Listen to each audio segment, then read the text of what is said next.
కొమ్మలో కోయిలను కమ్మగలేపిన కిలకిల సంగీతం, గొంతులో మేలుకొని కోటి మువ్వల కొంటె కోలాటం.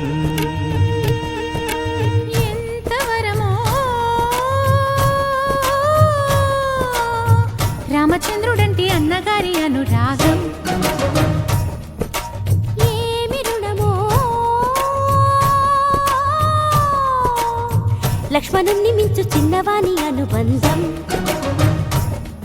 ఇప్పుడే చేరే 10 ఉగాదులొకసారే ప్రియ స్వరాలు చిలికిన వసంతవనముగా అనేక జన్మల చిగురులు తొడిగిన చెలిమికి కలకాలం. స్వాగతాలు పాడని సంబరాల హోరే చాంగురే చాంగురే